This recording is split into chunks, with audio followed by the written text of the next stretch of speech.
Oireachtas, Dr. John Lahart.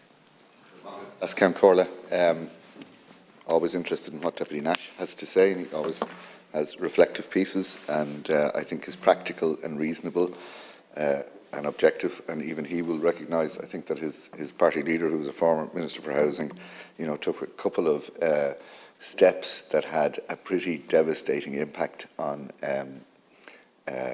property development in Dublin and living conditions of those people who ended up renting the apartments in terms of size and scale. It was not something to be proud of, and not a positive legacy. I do hope too, I know that I have a lot of respect for Deputy O'Brien. I don't necessarily, we share some ideas. I don't necessarily imbue him with the same kind of messianic talents that some in the media do.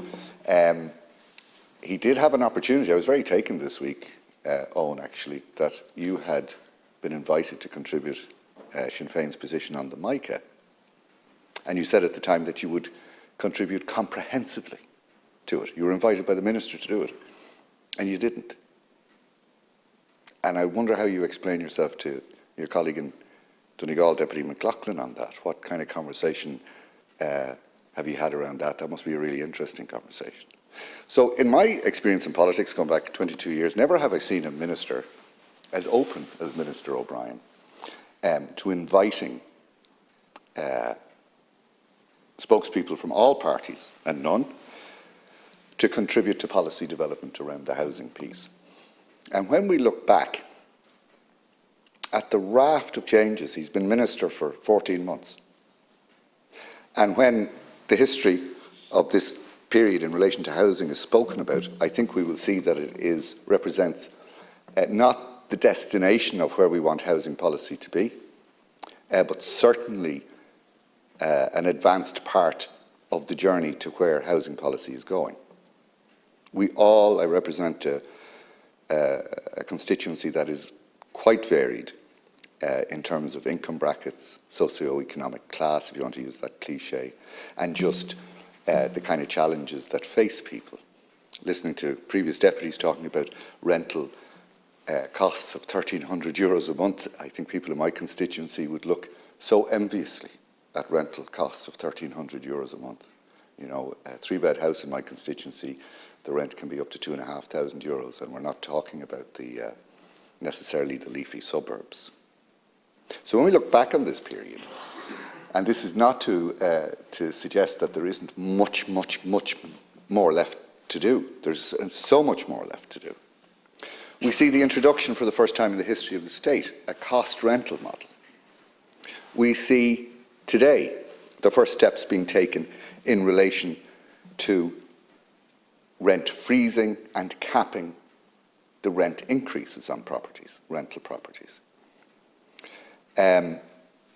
And we see particularly unlimited duration tenancy. Never existed before. Like, please acknowledge, that significant steps are being taken, and that in 14 months, this minister has made dramatic changes, has shown that he can deal with an evolving situation, and I do agree that there is a crisis, and there are some measures, and the minister knows this. I would talk to him privately. There's an awful lot more to do on this, and an awful lot more measures that will need to be taken. There is one piece. Now, all my previous speakers, I was taken by what Deputy Nash said, and I agreed with so much what he said, and previous speakers on this side of the House too, just in relation to, as a constituency politician, the precarious nature of living in rented accommodation. The uprooting of families when a landlord just does decide that they want to sell the house.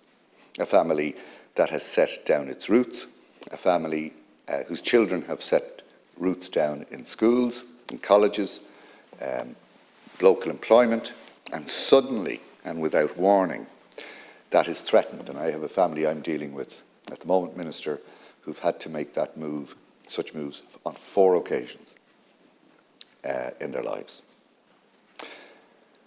Some of the conditions, I think, Minister, of some of the rental properties we really do need to get on top of for once and for all.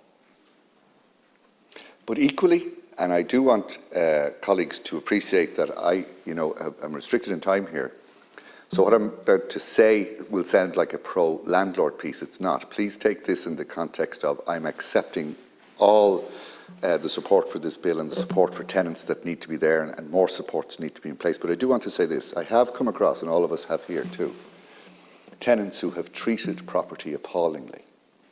They are in a minority, and a very small minority.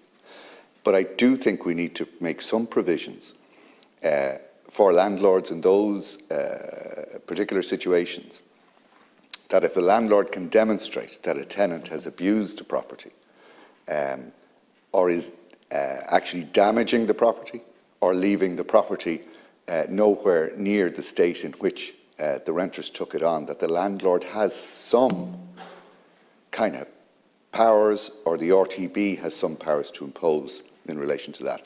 And I just say that as an aside. I do welcome the start of this conversation.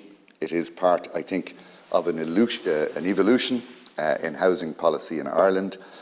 There are places that, destinations in relation to housing policy articulated by members of the opposition that I want to get to, equally, that see enhanced tenants' rights, security of tenure, first steps today, predictability in terms of rent, that allow people, while not necessarily owning their home or being tenants of a social home for life, but that they may get to a point where they can consider a private house their home for life without fear of eviction, and with the ability to live comfortably and in security, and the power to raise their family and not have to uproot them every number of years. Thanks, Lascan Cor.